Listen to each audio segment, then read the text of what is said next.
Nashukuru sana. Na kitu kingine ni kwamba kuhusu kampuni wewe mwenyewe unafahamu na ninaweza nikafanya kazi hadi wewe mwenyewe ukashangaa. Kwa pamoja tutashirikiana pamoja na wafanyakazi wapya walioletwa.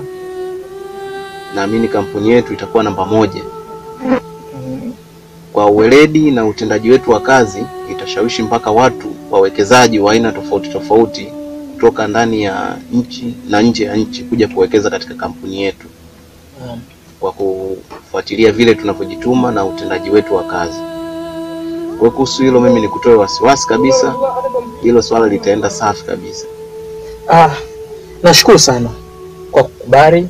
Pia nimepita kwenye changamoto nyingi sana mapenzi, changamoto nyingi sana. Kampuni yangu na mimi nilikuwa na kampuni kabla ya Bachi kuniita. Kwa najua tulikuwa nafanya naye kazi, tuna share baadhi ya mambo.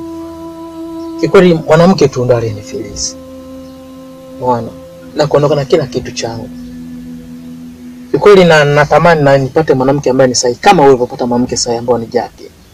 Natamani na mimi nipate mwanamke. Na natumai nishamwambia Ambrose kwamba wiki hii naamini nitawaita na mtamuona shemeji yenu.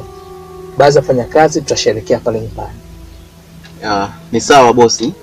Lakini unajua wakati mwingine changamoto ukiitumia kama fursa huwa inaleta manufaa mengi sana.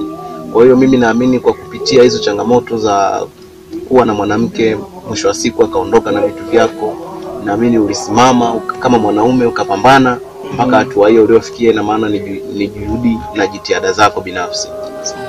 Kwa hiyo mimi nikupongeze katika hilo na nikuhakikishie tu tutazidi kumove kwa pamoja. Asante sana.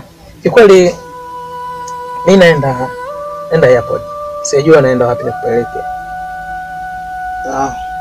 Mimi saizi sina sehemu ya kwenda kwa sababu nilikuja hapa kuitika wito wako.